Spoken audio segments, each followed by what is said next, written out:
Hey, this is Zach Log the Great. I am here tonight with my friend Nate It is I. and Travis, Hello. It is and his. it is he. And we are getting together tonight to talk about William Wordsworth's poem, "A Perfect Woman."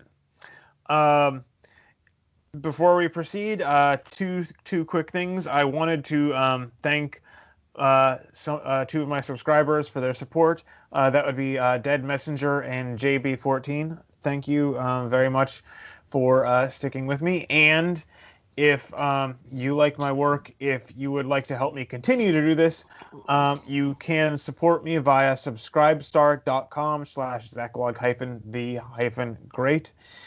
And having said that, I will be reading the poem for us tonight.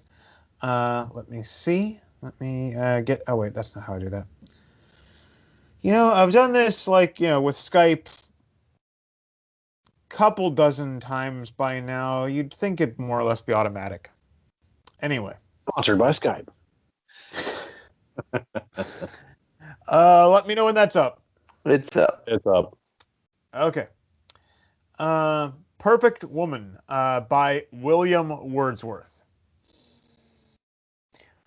She was a phantom of delight when first she gleamed upon my sight, a lovely apparition sent to be a moment's ornament. Her eyes as stars of twilight fair, like twilight's too her dusky hair, but all things else about her drawn from Maytime and the cheerful dawn. A dancing shape, an image gay, to haunt, to startle, and waylay. I saw her upon nearer view, a spirit, yet a woman too, her household motions light and free, and steps of virgin liberty. A countenance in which did meet sweet records, promises as sweet. A creature not too bright or good for human nature's daily food. For transient sorrows, simple wiles, praise, blame, love, kisses, tears, and smiles. And now I see with eyes serene the very pulse of the machine. A being breathing thoughtful breath, a traveler between life and death, the reason firm, the temperate will, endurance, foresight, strength, and skill, a perfect woman, nobly planned, to warn, to comfort, and command. And yet a spirit still, and bright, with something of angelic light.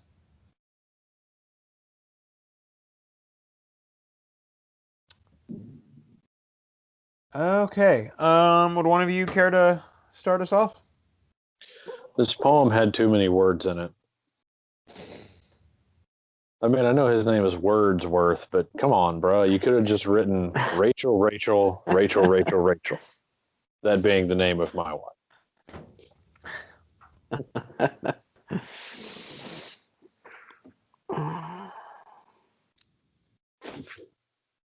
So Travis, how about you? What are your thoughts on this one? I enjoyed it. I don't know if this is where I should. Sorry, lost you a second? Can you hear me now? Am Yes. I Yeah. there? All Yes, we right. are on a Verizon commercial. Uh, except the problem is CenturyLink tonight. Um, but I read this article by a guy who's, I think it was his homeroom teacher or something, had told him, when he was in high school, had girls, women came up, and this teacher told him, well, when you're looking for a girl, you need to look for someone who's a girl, a woman, and a lady. And I thought that was interesting because this breaks down into three aspects, and the first, is sort of the first impression. Second one, get to Yeah, buddy, you're breaking up again. whenever I'm you sorry. know her. Yeah, I don't know if I'm gonna be able to stop this. It's sorry. Sorry, the internet is frozen. It's too cold out, and the internet juice can't move through the tubes properly. So, That's what I was. That's what I was gonna say. Yeah, man. It's just we did down here in the South. We don't insulate our internet tubes very well. Our inner tubes, as they were, tend to ice up a bit. So he's getting caught behind a berg. Yep. So okay. I don't know how much of that you caught, but you said let the you part take where you it said away. about first impression. You said first impression, and then it kind of faded okay. out. So and the second stanza is, he gets a little closer, spends a little bit of time, and then the last one is, whenever he's really spending time with her, and getting a better idea of who she is. Yeah. So like my thing with this poem, this was actually requested or suggested, and I was initially a little bit skeptical.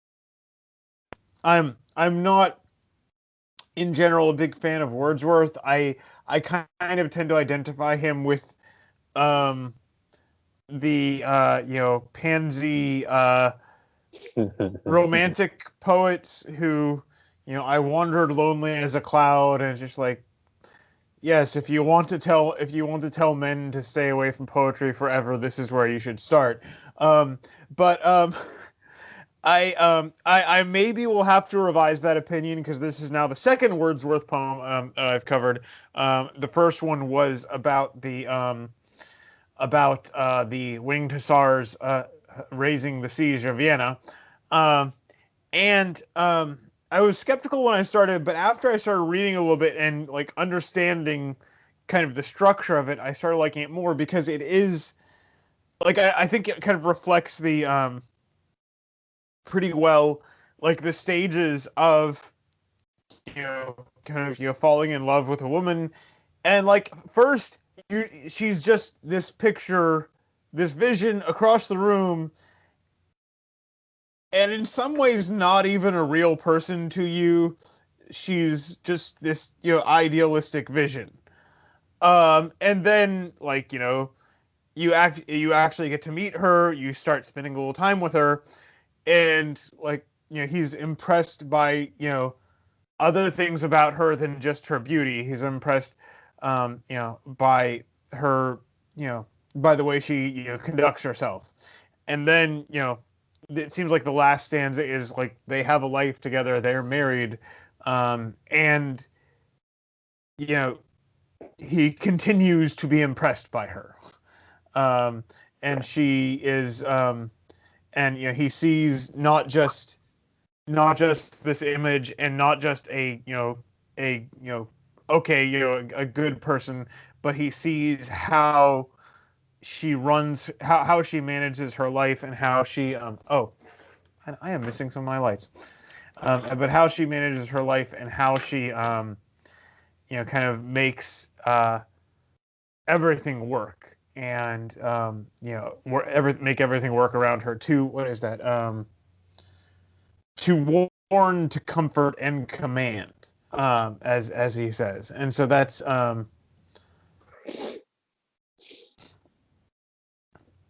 so yeah, I just like I said, I think the structure of it works pretty well to convey these different stages. Yeah, and well, I saw it mostly the same, but slightly differently. Is that like the first stanza is like sort of the girl in public. It's like the brightness, the gaiety, just the sort of lightweight but pretty. And sort of out there. Like this is me in public having a good time, enjoying life and all of that. And then it's like he calls on her at home, and he meets the more assured, maybe a little more open, young lady. Because I love when it says, like, if you could bring that up again real quick. There's a specific line, but I'm flubbing the one before it needs to go with. Here, let me see. Getting you some more practice. Yeah, here we go. A spirit, yet I saw her upon nearer view, a spirit, yet a woman too. Her household motions light and free, and steps of virgin liberty. A countenance in which did meet sweet records, promises as sweet. It's kind of like now that they're meeting each other more as people, more as serious folk here, a man and a woman. He sees her in more of a serious light, where she's, this is her interacting with her people in her place, but there's also a bit more of a promise to it, like, hey, I could be your people. She's pure, but you understand that purity isn't some spun sugar thing that just would shatter away and be gone. It's something that can be given as a gift, and that under that, there's a real person here. There's a future. There's promises for the one who can actually give her, the new home, can take her from the setting she's in and, elevate her to the sort of co-head of a new place. And I found that one very interesting, because it's like, Well, and the other virgin liberty is like, yes, there's, I may not be here to give it away, but that's not to say I can't let you know it's here. And then you see, like, the woman fully in charge of her place, running the household and being in every bit of that, this very, sort of like this powerful mother figure. But still, he harkens back to, the for want of a better term, the sexy lady and, just the bright, happy girl are still there. They're just enhancement, it's just that this new personality is an enhancement upon each and every one. And so to me, what it says about the perfect woman is that she is one that develops, she develops new things, and she shows you new pieces of herself, and each one doesn't snuff or detract from the other ones. It's just another note, in this beautiful chorus that is the perfect woman. Yeah, and the other thing, what is it? That line, sweet records, promises as sweet. I kind of like that because, like, there's some extent where a person's history is kind of, but like by the time you reach 30 or 40 and on, like, who you are starts to be written on your face. And like what kind of life you've led. And so, like, looking at her, he says, I can see from her aspect that she has had, like, there's nothing marring this. There's nothing in her aspect that says something has gone wrong. And not just that, but like there's the past and there's the future that that could be, again, if they make this happen together. And so that's a pretty nice line there. But what else? I like the next line: a creature not too bright or good for human nature's daily food. And then for transient sorrows, simple wiles, praise, blame, love, kisses, tears, and smiles. I mean, just kind of speaking to her humanity, or he had this apparition across the room and it's like angelic or whatever.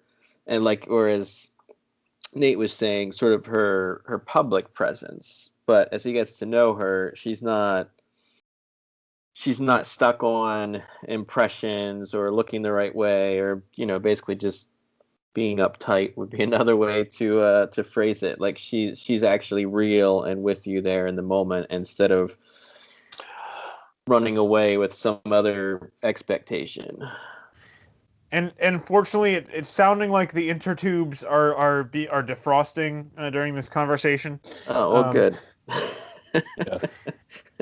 It's interesting that hearing him talk about that, it made me think that, this woman is seen passing through all of the elements.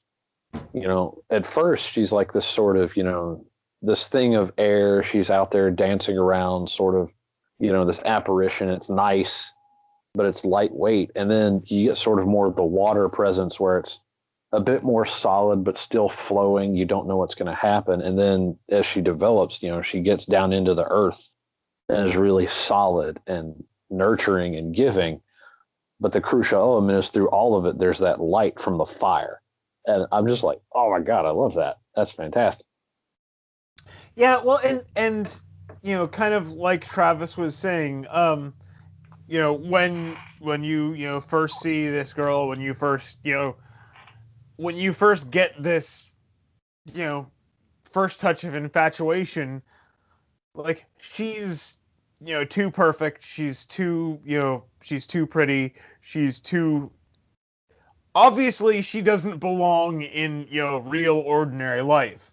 And then you get to meet her and she's still beautiful, and you still feel attracted to her this way, but you realize, wait, no, this is someone who can be part of regular life. This is someone who I can relate to.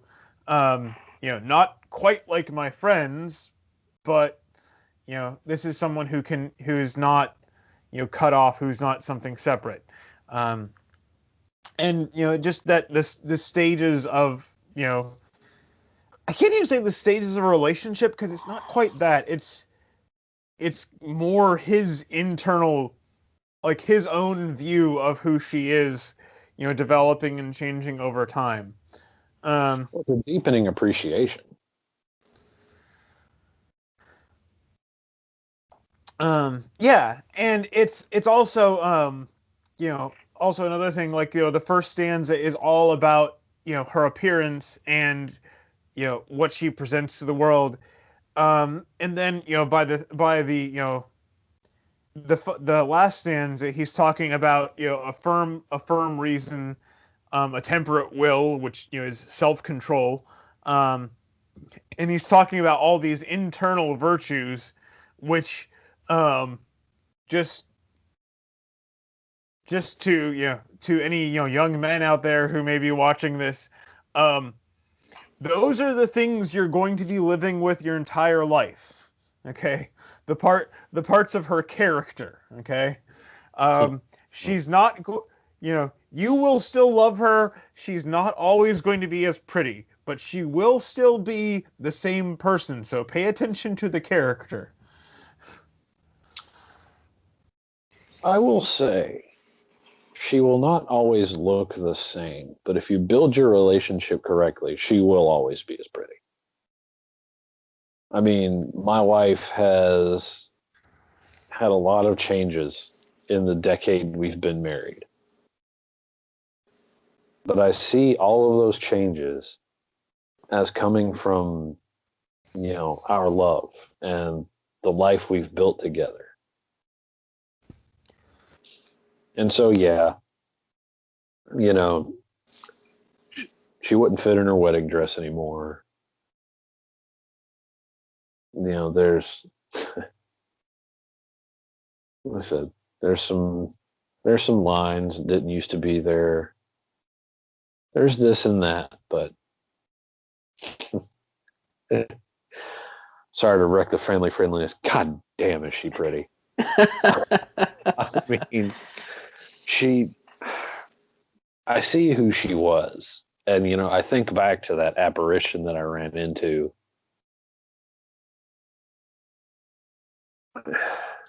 And I compare it to what I've got now. And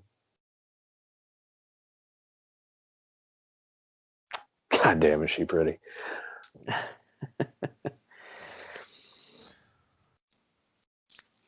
Yeah, I didn't plan it, but this is being recorded, not too long after the week of Valentine's Day. So that was I didn't plan it that way, but it did fall out that way.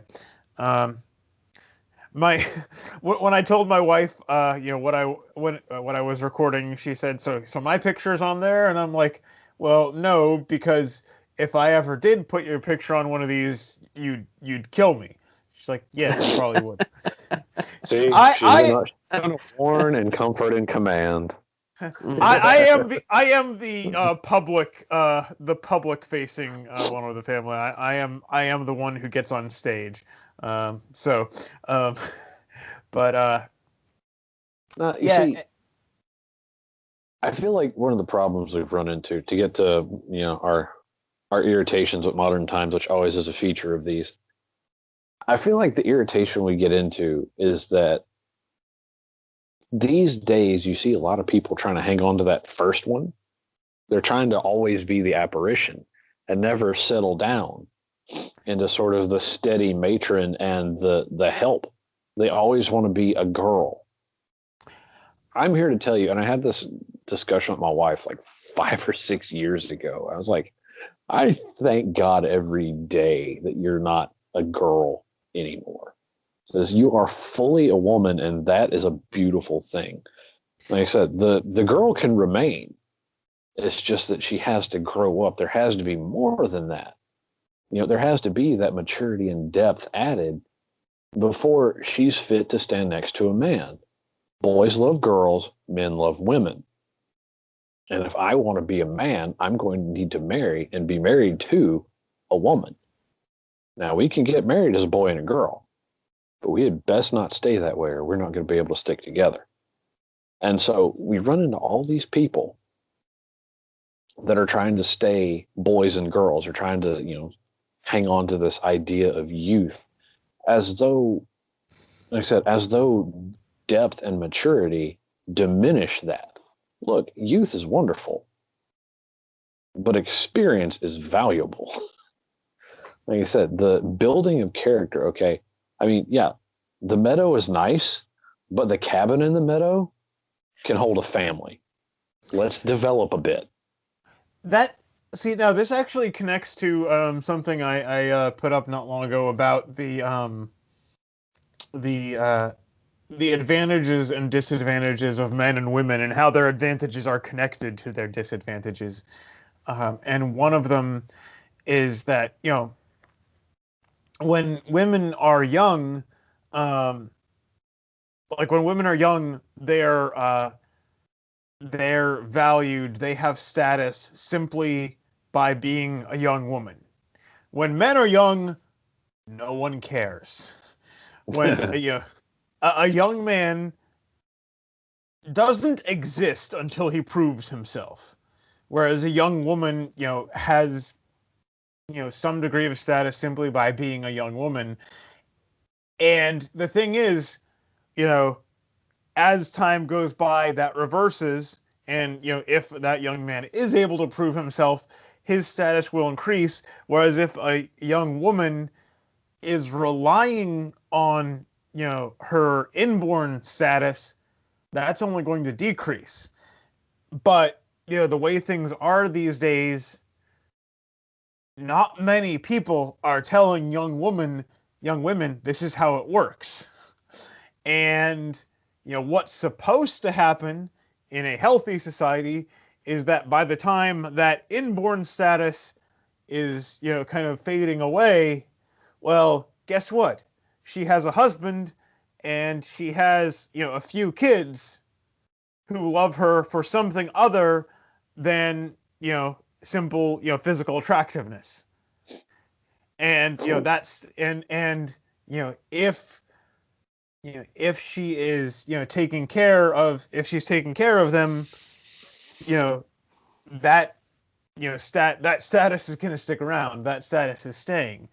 And so, so it does have to be this change from simply, seeing her across the room and wow, she's beautiful, to, someone you can live with, and someone who is, who is, an active part in making life work. And,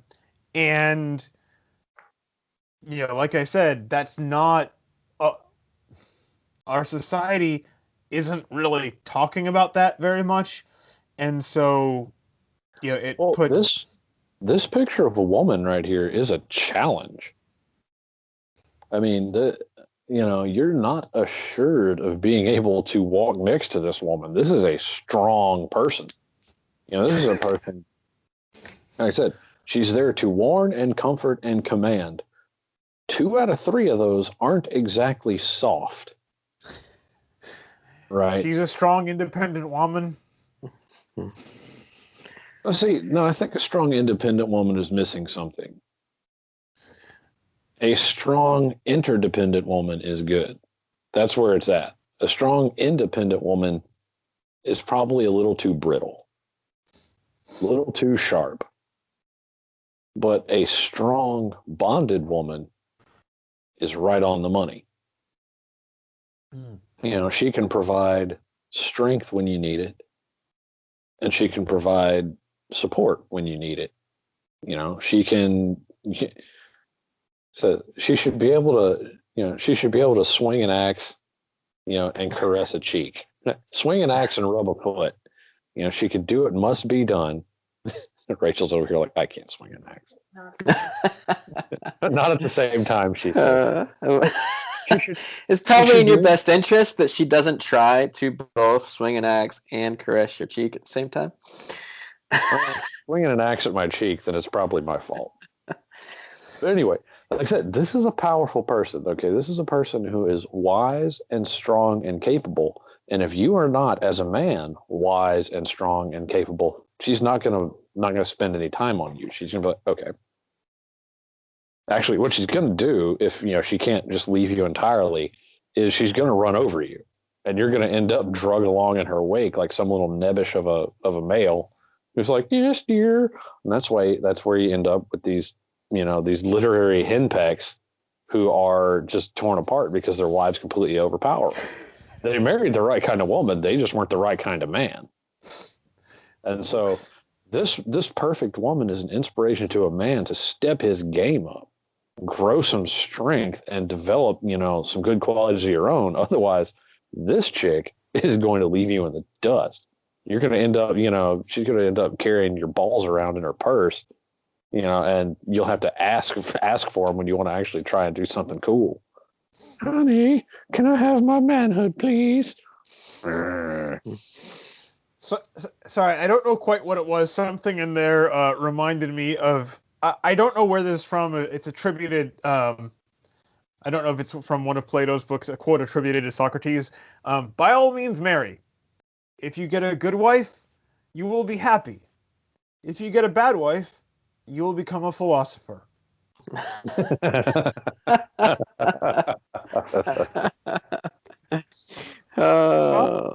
Problem is, though, a strong man will destroy a weak woman. You'll utterly ruin her. Like there was a couple of girls that I thought about dating, but when I actually, you know, got beyond the apparition stage, I looked, it was like, this one's too soft. It's like I would pancake her to the outside edges of my personality, and just she would sort of cease to exist as an entity, I feel like. So I had to, you know, be like, okay, you're going to make someone a little bit less intense very happy one day. You're a nice girl. I can't do this to you. We would be bad for each other. I knew other girls that was like, you're a bit too much. We would kill each other. The you know, too much warn and command in you.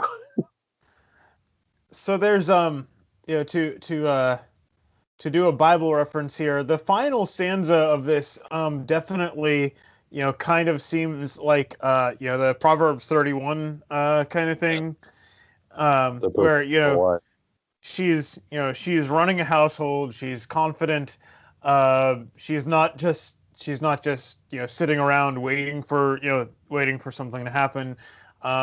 She's also, you know, the you know, a what is the exact term? What is she called? What's it called in there? But the you know, the good wife, or the good woman, and she's not you know, she's not just waiting for you know, for, you know, things to happen for her, but you know, she's also part of the whole family. She's not, you know, out on her own. She's not, you running off to foreign countries to find herself, because herself is her and her family. It's the reason you can't find yourself is because you never actually built anything out of yourself, and now you're rootless and and kind of pointless. Sorry.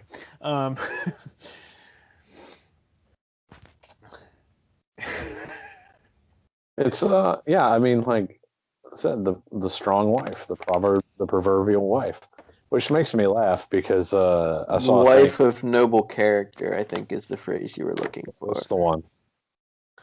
But I saw a thing as like, remember, biblical womanhood is, taking care of your family, all that, but sometimes it's driving a stake through a guy's head when he's, hiding out in your tent. And then somebody replied to that. It says, yeah, if you can't handle me at my Judges 4:15, you can't handle me at my Proverbs 31. And I was like, nice. What's the Judges reference? Jael? Yeah, Jael freaking shoving a tent peg through Sisera's temple and stapling his head to the ground when he was trying to hide in her tent after being defeated at the hands of the Israelites. A general of an enemy of her people, and so she said, well, I'm going to defend my nation. I'm going to stand up for my people. So yes, tent peg time. Spunk. What was the reference on that? Judges 4:15, I think. Okay. I'm pretty sure about the 4. Don't at me about the 15. Let's see. What do we got? Yeah, so Wordsworth forgot to mention the perfect woman warrior. Well, she actually killed him through guile. Her husband, like her family, was supposed to be an ally to the king that Sisera served, and so he's fleeing. He's heading toward their place. She's like, "My lord, come aside to this tent and I'll hide you." So I was like, "Cool, let me get under the rug." So he's laying down under this rug, and she's like, and he falls asleep, and she's like, "Oh, good." Yes, she did not physically outcompete this man, because the Bible is rather more realistic than for instance, let's see, Anything from which the I'm trying. Avengers? Yeah, I was trying to think of the first one where Black Widow, Iron Man 2, where this woman without any 110-pound woman, without any superpowers, anything, is going through and knocking out full-grown men in single blows. It's like, no, I'm sorry. There's a reason our sports are kept separate. Oh yeah, but the big dude, like the beefy drivers out there having like a full-on brawl with this one guy. Manages to take him out though. Good job, Happy. But yeah. So yes, she did. Yeah, she didn't go out there with her sword in hand. As interesting as Delilah might have. I mean, Delilah is apparently a real hoss of a woman, but no, Jael, she killed him by guile. My experience, that's the way a woman usually gets you. Yeah. And so that's let's see. That's in the second stanza. That's those those wiles and smiles and tent peg kills. Let's see. Judges 4. Let's see. 4:21. Okay, it's 4. I was off by 6. Anyway, but yeah, and so going back to Wordsworth's poem, I think the woman in the third stanza would be capable of defending her people by tricking an enemy general into falling asleep in her house and then shanking him. Oh, absolutely. Endurance, foresight, strength, and skill, and oh crud. I'm trying to come up with a line ending in kill. Uh, Endurance, foresight, strength, and kill. The enemies of her hearth to kill. Anyway, but let me take a look. Must have been Like pretty intense going camping with her after that, You get in an argument, and she's like, I'm going to go pitch the tent. You just relax. No.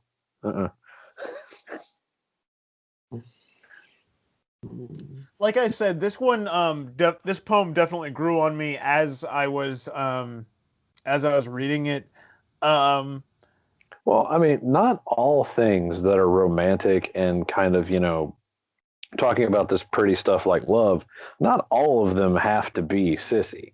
Like if they're talking about something that actually has some depth to it, like we did the one where the guy was talking about, like, I can't, to all my bachelor brethren, I can't tell you what's on the other side of this gate, this gate of marriage, but just come through here, and it's great. That one was really good. Like I said, it's not everything that is romantic is lame. There are many things that are actually pretty good and have something worthwhile to say. Okay, so that was Chesterton, and it was Love's Trappist. And just to clarify, when I used the term romantic about Wordsworth, I was referring to the literary era, not like romantic like Hallmark movies. And so it's not exactly. When I was using the word romantic, I was using it as Hallmark movies because, I mean, this very much is some Hallmark movie stuff. But Disney, I suppose. It's a little more dressed up than Hallmark movies.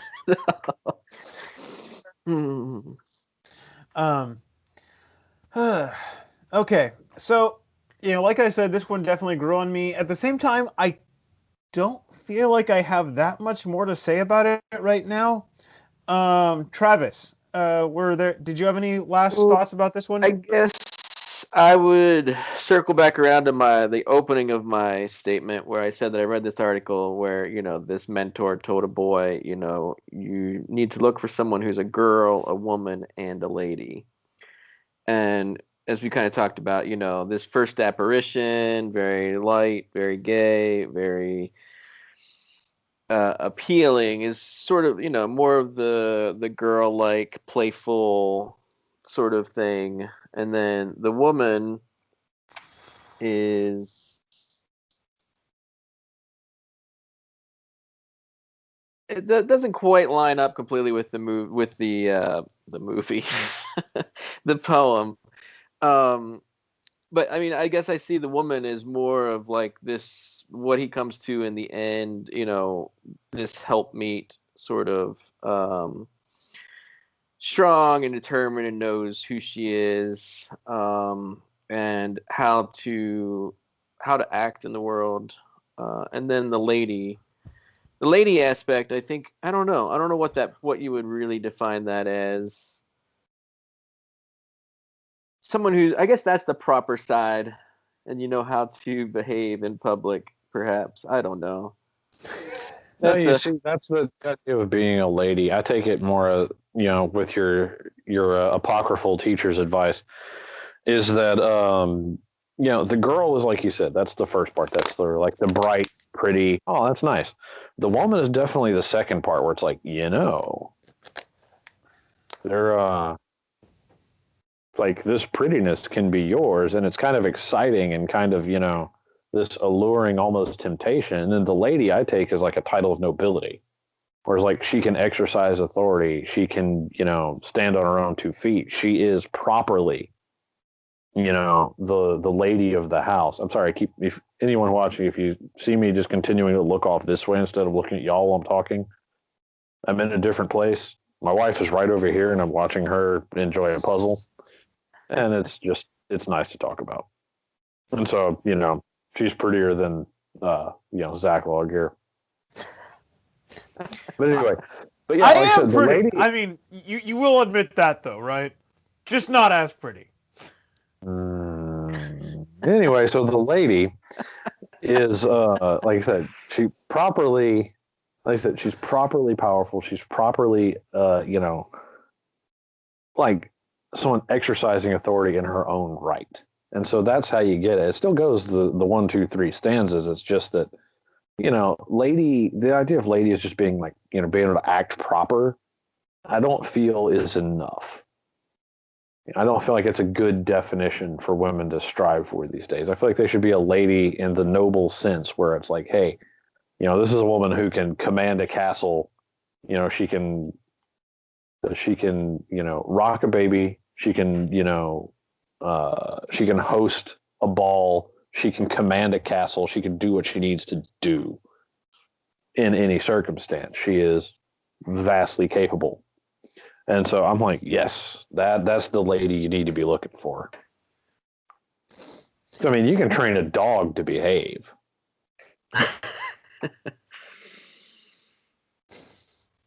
So, Nate, any last thoughts on this one from you?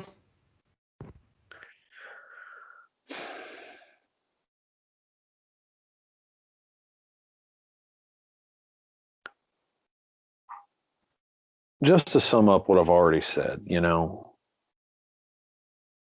boys, young men, you're going to meet a girl.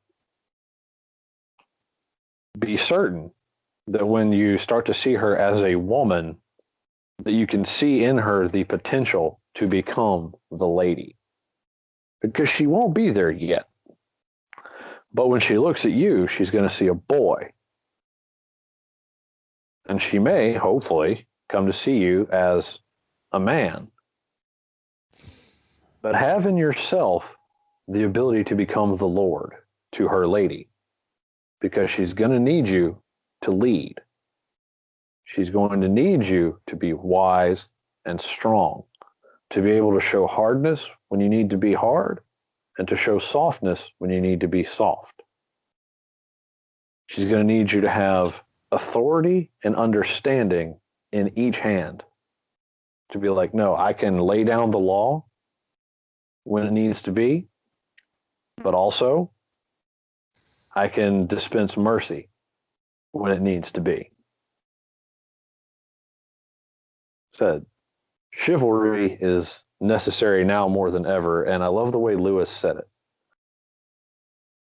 The true man says, the truly, chivalric man is ferocious to the nth degree, and he is also meek to the nth degree. He is not one or the other. Okay, when it's time to fight, he fights. When it is time, when it is time to nurture, he nurtures. Okay?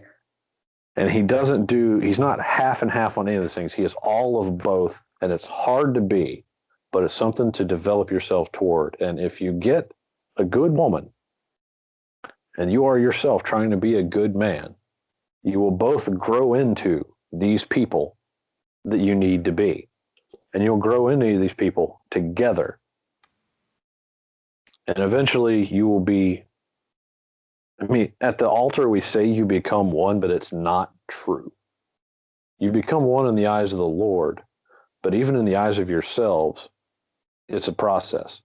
But one day, years down the line, you will look and you will see that root and branch, you have truly grown together.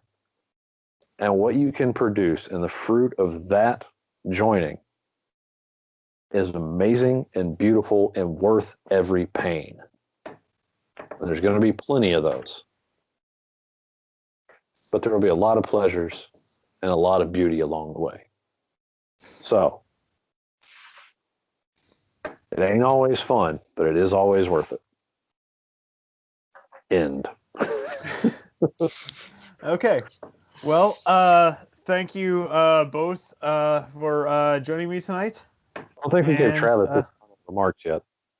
Wait, what's that?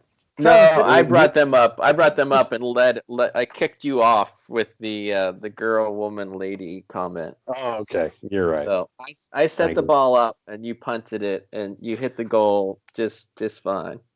Okay, thank you. All right. Well, Thank you guys for joining me, and I will catch you again soon. Yep. Good night. Yeah.